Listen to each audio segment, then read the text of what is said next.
Hello students, welcome back to our geography class. आज की class में हम क्लास 10 जियोग्राफी का बहुत इंपॉर्टेंट चैप्टर वाटर रिसोर्सेज पढ़ने वाले हैं। ये chapter board exam plus life दोनों के लिए बहुत ही ज़्यादा इम्पॉर्टेंट है। सबसे पहले हम वाटर का मतलब जान लेते हैं। तो वाटर का मतलब आप सभी को पता होगा, पानी। और रिसोर्सेज का मतलब होता है कि हम उसे कैसे यूज़ में लाते हैं। तो वाटर रिसोर्सेज का सिंपल मतलब हो गया पानी के वो सभी सोर्सेज जिससे हम वाटर को यूज़ कर पाते हैं। तो चलिए अपना चैप्टर स्टार्ट करते हैं। सबसे पहले एक छोटा सा इंट्रोडक्शन पढ़ लेते हैं। तो देखिए, water is a very important natural resource. तो देखिए, हम सभी को पता है कि जो वाटर है कि वो नेचुरल रिसोर्स है और हमारी डेली लाइफ के लिए बहुत ही ज़्यादा इम्पॉर्टेंट है। तो अगर हम वाटर के रिसोर्सेज पढ़ेंगे तो क्या क्या आएगा उसमें आएगा reverse, lake, pond, ground water, rainfall and glaciers, right. Water is essential for life, agriculture, industries, electricity generation and daily household activities. देखिए, we all know that water is very essential for our life, right? Why? Cause हम water को drink करते हैं, हम agriculture में farming के लिए use करते हैं, राइट। और इंडस्ट्रीज़ में, फैक्ट्री में जो यूज़ होता है उसके लिए भी वाटर चाहिए होता है। हाइड्रो इलेक्ट्रिक पावर के लिए, मतलब बिजली बनाने के लिए। देखिए, हाइड्रो इलेक्ट्रिक का मतलब होता है पानी से बिजली बनाना, okay. Daily life activities like cooking, washing, cleaning, sometimes हम खेल भी लेते हैं लाइक होली एंड ऑल। तो इन सभी के लिए वाटर काफ़ी एसेंशियल है। Am I right or not? Yes, of course I'm right. But अगर मैं आप लोगों से ये कहूँ कि हमारे पास पानी तो बहुत सारा है लेकिन वो पानी यूज़ करने के लायक नहीं है। क्यों? क्योंकि देखिए, about 71% of the earth surface is covered with water. यानी हमारी जो अर्थ का सरफेस है 71% वाटर से कवर हो रखा है। But only small percentage of it is fresh water that can be use by humans. But 2.5% ही उसमें से फ्रेश वाटर है। फ्रेश वाटर का मतलब जिसे हम यूज़ कर सकें और पी सकें, ठीक है। ऑल्सो जो इलेक्ट्रिसिटी है वो भी वाटर से ही बनती है।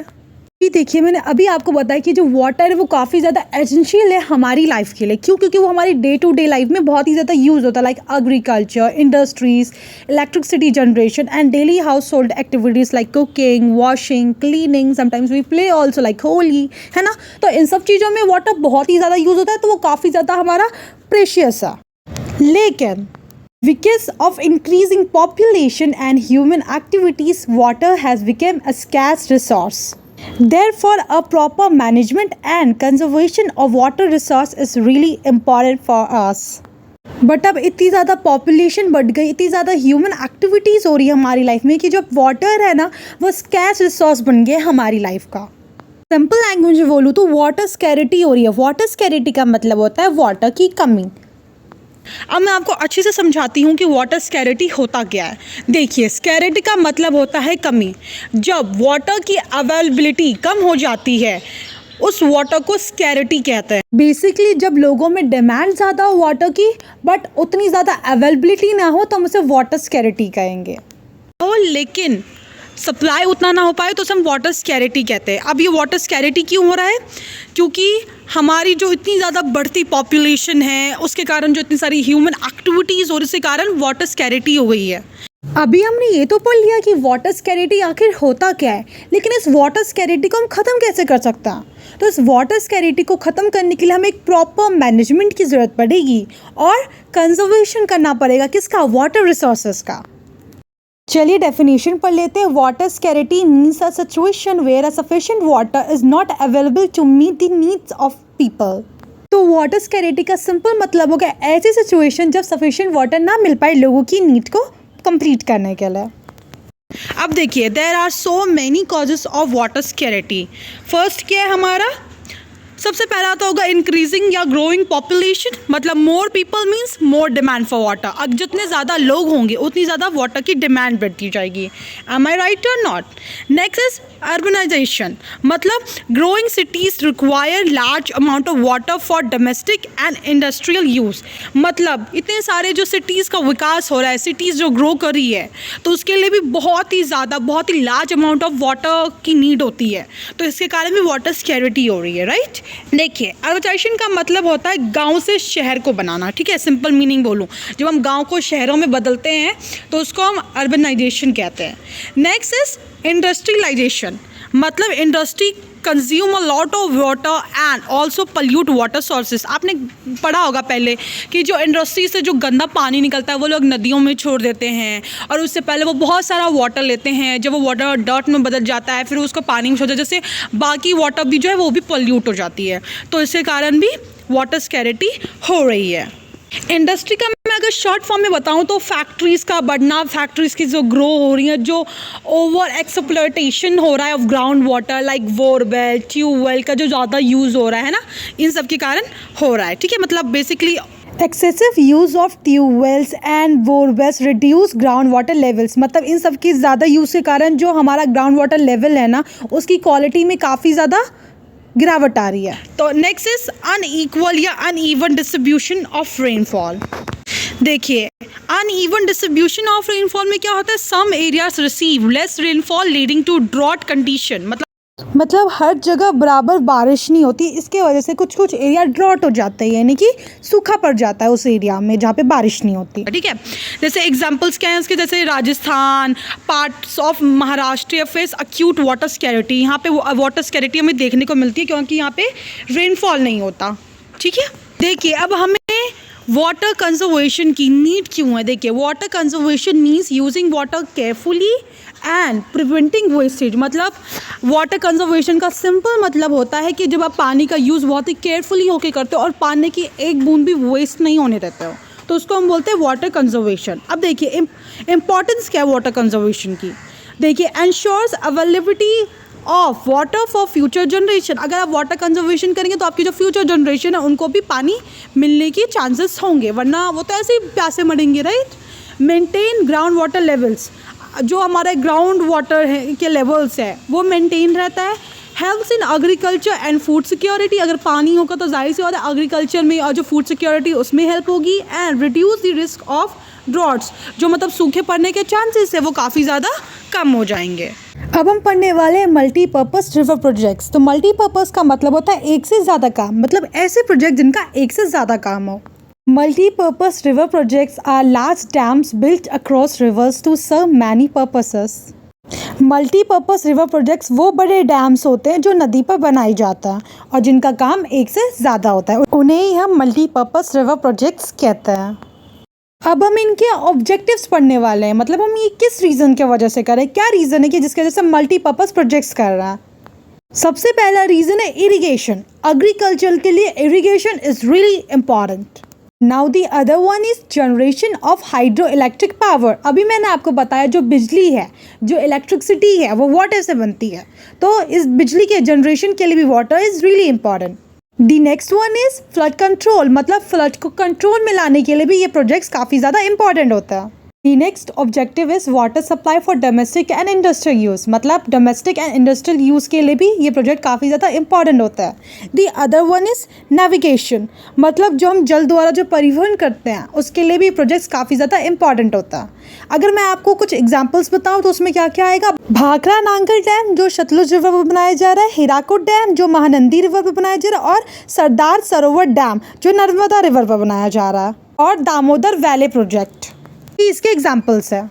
अब हम एडवांटेजेस पढ़ने वाले हैं इन मल्टीपर्पज़ रिवर प्रोजेक्ट्स की, मतलब हमें ये किस चीज़ में फ़ायदा करवाता है, क्यों हम ये बनाते हैं, तो उसके फ़ायदे पढ़ने वाले हैं। So the first advantage is going to be helps in irrigation of agricultural field, मतलब एग्रीकल्चर के डेवलपमेंट के लिए काफ़ी ज़्यादा इम्पॉर्टेंट है।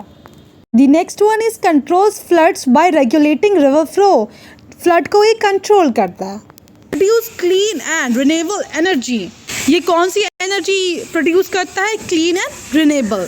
दी last one is promotes industrial and economic development, मतलब जो हमारे इंडस्ट्रियल डेवलपमेंट होती है, जो इकोनॉमिक डेवलपमेंट होती है वो इन्हीं मल्टीपर्पज़ रिवर प्रोजेक्ट्स के थ्रू होती है। अब एडवांटेजेस पढ़ने के बाद हम उसके कुछ डिसएडवांटेजेस पढ़ने वाले हैं। जो ये मल्टीपर्पज़ रिवर प्रोजेक्ट्स हम कर रहे हैं इसके कुछ ना कुछ नुकसान भी है फ़ायदे होने के साथ साथ, क्योंकि हर एक चीज़ का दो पहलू होता है, पहला फ़ायदा और दूसरा नुकसान, तो इसका फ़ायदे के साथ साथ नुकसान भी है। अब वो क्या किए हैं, we are going to discuss that. देखिए, अब इसकी सबसे पहले जो डिसएडवांटेजेस की है, large scale displacement of people, ठीक है, मतलब लोगों का डिस्प्लेसमेंट हो जाता है। डिस्प्लेसमेंट का मतलब क्या होता है, उनको उनके घरों से हटा दिया जाता है। जब भी कहीं पे मल्टीपर्पज़ रिवर प्रोजेक्ट होता है, जहाँ पे डैम बनाए जाते हैं, तो वहाँ पे जितने भी लोग रहते हैं उन सभी को बोलते हैं कि प्लीज़ आप यहाँ से कहीं और चले जाइए, मतलब उनके जो हैबिटेट्स होते हैं उनको वहाँ से हटा दिया जाता है, which is very heartbreaking, right. Next is submergence of forest and wildlife habitats, मतलब जितने भी फॉरेस्ट हैं, जो हैबिटेट है, मतलब उनके घर हैं, है ना, जो उपजाऊ ज़मीनें हैं, वो सभी सबमर्ज हो जाती है, मतलब डूब जाती है पानी में, राइट। कॉज एनवायरमेंटल प्रॉब्लम्स, मतलब एनवायरमेंटल प्रॉब्लम्स होती है इस मल्टीपर्पज़ रिवर प्रोजेक्ट्स के कारण, और स्टेट्स के बीच काफ़ी ज़्यादा कॉन्फ्लिक्ट भी हो जाता है। And the last disadvantage is high cost of construction, मतलब हम जो इतना बड़ा डैम बिल्ड कर रहे हैं उसको कंस्ट्रक्ट करने के लिए, उसके कंस्ट्रक्शन में बहुत ही ज़्यादा पैसे खर्च होता है, तो दैट इज़ ऑल्सो डिसएडवांटेज। मेरे पास एक एग्जाम्पल है आप लोगों के लिए, विच इज़ नर्मदा बचाओ आंदोलन, ठीक है। ये एक आंदोलन किया गया था, लोगों ने डैम के खिलाफ प्रोटेस्ट किया था, क्योंकि उन्हें अपने घर छोड़ने पड़ रहे थे, तो उन्होंने बहुत ही बड़ी मात्रा में प्रोटेस्ट कर दिया कि no we are not going to move anywhere, हम यहीं रहेंगे, क्योंकि भाई किसी के लिए अपना घर छोड़ना जहाँ पे 20-25 साल से रह रहे, that is really heartbreaking, है ना, and that's nearly like impossible, कोई इतनी आसानी से नहीं कर पाता, तो इसीलिए लोगों ने प्रोटेस्ट कर दिया था। Now we are going to discuss what is rain water harvesting, ठीक है। तो देखिए, water harvesting is the method of collecting and storing rain water for future use, मतलब जितना भी बारिश का पानी होता है उसे आप कलेक्ट करते हो एंड स्टोर करते हो अपने फ्यूचर यूज़ के लिए, तो इसी को हम रेन वाटर हार्वेस्टिंग कहते हैं। अब हम इसके मेथड को डिस्कस करने वाले हैं कि रेन वाटर हार्वेस्टिंग के क्या क्या मेथड होते हैं। First method is rooftop rain water harvesting. इसमें क्या होता है, जो आपका छत होता है ना, उस पर जितना भी गिरने वाला जो पानी होता है ना, उसे आप कलेक्ट करते हो। जितना भी ड्यूरिंग रेन पानी गिरता है छतों पर, आप उसको कलेक्ट कर लेते हो, तो उसको हम बोलते हैं rooftop rain water harvesting. Next is collection of rain water in tanks and ponds. इसमें क्या होता है, पाइप के थ्रू टैंक में जाता है पानी, तो इसी को हम बोलते हैं collection of rain water in tanks and ponds. Third one is recharge of ground water through wells, मतलब ये ग्राउंड वाटर रिचार्ज के लिए यूज़ होता है। देखिए, there are some traditional methods in India as well, like johads in Rajasthan, tankas in arid regions, kuls in Himachal Pradesh. Okay, so these are examples of it. And also Tamil Nadu में rooftop rain water harvesting is compulsory. अब हम ground water resources पढ़ने वाले हैं, मतलब ground water is the water stored beneath the earth surface in soil and rocks. Ground water वो water होता है जो हमारी अर्थ के सरफेस के नीचे स्टोर्ड होता है सॉइल एंड रॉक्स के अंदर। अब there are problems related to ground water as well, like falling water table, over use in agriculture, pollution from chemical and the waste. देखिए, प्रॉब्लम क्या क्या है, over use in agriculture, like agriculture में काफ़ी ज़्यादा ओवर यूज़ हो जाता है, हम इसे पॉल्यूट कर देते हैं केमिकल एंड वेस्ट की वजह से, और फॉलिंग वाटर टेबल भी एक बहुत ही ज़्यादा मेजर रीज़न है और एक मेजर प्रॉब्लम है। Now we are going to discuss water management. Now see, हम वाटर मैनेजमेंट करके, वाटर कंजर्वेशन के थ्रू हम वाटर स्कैरिटी को ख़त्म कर सकते हैं या फिर हम कम कर सकते हैं। Water management refers to planning, developing and distributing water resources efficiently, मतलब वाटर मैनेजमेंट हम क्या करते हैं, अच्छे से प्लानिंग करते हैं, डेवलपिंग करते हैं, और जो हमारे वाटर रिसोर्सेज हैं उनको एफिशिएंटली डिस्ट्रीब्यूट करते हैं। तो हमने अभी जो पढ़ा उसे कहते हैं वाटर मैनेजमेंट, लेकिन अगर मैं कहूँ वाटर कंजर्वेशन, तो उसमें क्या होता है, हम वाटर को बहुत ही केयरफुली यूज़ करते हैं और वेस्टेज कम होने देते हैं, तो उसको हम बोलते हैं वाटर कंजर्वेशन, मतलब वाटर को बचा के रखना। Now there are few steps for better water management. तो देखिए, पहला तरीका क्या है, efficient irrigation techniques like drip and sprinkler irrigation. हमें अपने क्रॉप्स को ग्रो करने के लिए सिंचाई यानी इरिगेशन करना ही पड़ता है, तो हम एक मेथड यूज़ कर सकते हैं, वो है ड्रिप एंड स्प्रिंकलर इरिगेशन। इसमें क्या होता है, हम बूंद बूंद करके पानी देते हैं, तो इससे क्या होता है, पानी की वेस्टेज नहीं होती है। Other one is recycling and reuse of water. हम वाटर मैनेजमेंट कैसे कर सकते हैं, वाटर को रिसाइकल करके, उसका रीयूज़ करके, तो ये काफ़ी ज़्यादा अच्छा मेथड है। The next one is awareness among people, मतलब हम लोगों में अवेयरनेस फैला सकते हैं, उनको बता सकते हैं कि वाटर स्कैरिटी हो रही है। वाटर स्कैरिटी का मतलब क्या होता है, हम पहले उन्हें ये बताइए क्यों हो रहा है, क्यों हो रहा है, ये बढ़ती हुई पॉपुलेशन की वजह से, जो ह्यूमन एक्टिविटीज़ बढ़ती है जिसकी वजह से वाटर स्कैरिटी हो रही है। तो हम उन्हें बताएं कि वाटर को वेस्ट मत करो, रिसाइकल करो, रीयूज़ करो, जिससे वाटर स्कैरिटी कम हो सके। तो हम इससे किसी उनमें अवेयरनेस फैला सकते हैं। दी last one is government policies for water conservation. Government को भी कुछ ना कुछ पॉलिसीज़ लानी चाहिए जिससे वाटर कंजर्वेशन हो सके, उसको भी कुछ ना कुछ बताना चाहिए, तरीके लोगों में अवेयरनेस लानी चाहिए अपनी तरफ से भी, है ना, कुछ ऑफिशियल नोटिस जारी करके कि हाँ जी ये करना है, ऐसे करना है, तो उसके थ्रू भी हम वाटर मैनेजमेंट काफ़ी अच्छे से कर सकते हैं। Now we are going to discuss about our conclusion.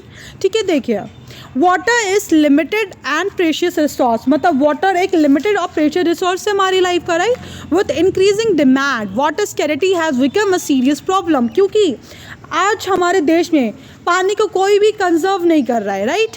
और बहुत ही ज़्यादा डिमांड इंक्रीज हो रही है, जिसके कारण वाटर स्कैरिटी आ रही है हमारी लाइफ के अंदर। एम आई राइट और not? Yes, am I right?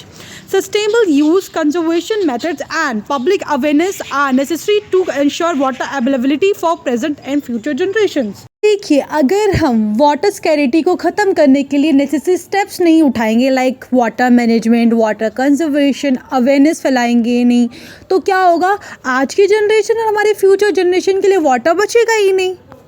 कुछ आपको मेथड बताए थे ना वाटर कंजर्वेशन में, जिसमें रेन वाटर की हार्वेस्टिंग की जाती है, राइट। मतलब बारिश के पानी को कलेक्ट किया जाता है, स्टोर किया जाता है फॉर फ्यूचर यूज़। अब देखिए काफ़ी ज़्यादा नीड हमें रेन वाटर हार्वेस्टिंग की। वाई? ग्राउंड वाटर रिचार्ज के लिए, वाटर स्कैरिटी को कम करने के लिए, वाटर को कंजर्व करने के, जिससे सस्टेनेबल यूज़ हो सके, राइट। अब there are so many traditional methods of water conservation, ठीक है, like in India also, like India के जो अलग अलग रीजन्स हैं ना, उसमें ट्रेडिशनल मेथड यूज़ होता है। जिसके जब हम किसी भी वाटर को कंजर्व करते हैं या हमें वाटर मैनेजमेंट करनी होती है, तो उसमें ना सिटीजन्स का काफ़ी बड़ा रोल होता है, ठीक है। बेसिकली हम सबका ना एक ही रोल होता है। वो रोल क्या होता है? वाटर को वेस्ट ना होने देना, ठीक है। जो अगर हमारे घर में कहीं लीकेज हो रही है, टैप में हो रही है, टैंकी में हो रही है, कहीं भी हो रही है, तो सब लीकेज को ठीक करवाएं, है ना। और लोगों के अंदर अपने आसपास से अवेयरनेस फैलाए। अगर कोई पानी का वेस्ट करा या फिर एक बाल्टी के बजाय 10 बाल्टी से नहा रहा है, तो उसको हम बोले भाई तुम एक बाल्टी में भी उतना ही साफ़ रहोगे जितना तुम 10 बाल्टी में साफ़ रहोगे। तो उन लोगों में अवेयरनेस फैलाएं। तो इन सब के थ्रू हम लोग क्या कर सकते हैं, हम लोग वाटर रिसोर्सेज को फॉर फ्यूचर जनरेशन के लिए बचा सकते हैं, सिक्योर कर सकते हैं। सो आई जनरली होप कि आपको वाटर रिसोर्सेज वाला क्लास 10 जियोग्राफी का ये चैप्टर बहुत अच्छे से समझ में आ गया होगा। इन केस अगर कुछ भी समझ में नहीं आया या कुछ मिस आउट हो गया आपके माइंड से, तो आप मुझसे कमेंट में पूछ सकते हैं। मैं आपकी क्वेरीज का ज़रूर आंसर करूँगी कमेंट सेक्शन में। और आपको अगर और थोड़ा अच्छे से समझना हो तो आप वीडियो को चाहे तो रिवाइंड कर सकते हैं, दोबारा से सुन सकते हैं। तो आई जेन्युइनली होप कि वीडियो अच्छे से समझ में आया होगा आपको। मेरे हिसाब से मैंने बहुत अच्छे से हर एक चीज़ डिटेल में एक्सप्लेन करके समझा दी है। बट स्टिल आप लोगों में से किसी को कोई भी प्रॉब्लम हो या फिर आपको लगे मैंने कोई पॉइंट अच्छे से नहीं समझाया, ढंग से नहीं समझाया, तो आप मुझे कमेंट के थ्रू बता सकते हैं। मैं उन टीचर्स में से नहीं हूँ जो एज इट इज़ चीज़ें पढ़ती रहती हैं बट उनको एक्सप्लेन नहीं करती हैं। मैं बहुत अच्छे से एक्सप्लेन करती हूँ। स्क्रिप्ट पहले सोचती हूँ क्या बनानी है, कैसे क्या एक्सप्लेन करना है, किस चीज़ में प्रॉब्लम हो सकती है, इससे रिलेटेड एग्जाम्पल्स क्या हैं। तो मैं इतनी सारी चीज़ें सोच के विचार करके ही वीडियो ऑन करती हूँ। सो अगर आपको ये वीडियो अच्छा लगा और एक्सप्लेनेशन समझ में आया, तो don't forget to like, share, comment and subscribe my channel. And मेरे टेलीग्राम का लिंक आपको डिस्क्रिप्शन में मिल जाएगा, जहाँ पे आपको इस चैप्टर का PDF मिलेगा। Thanks for watching. मिलते हैं नेक्स्ट वीडियो में।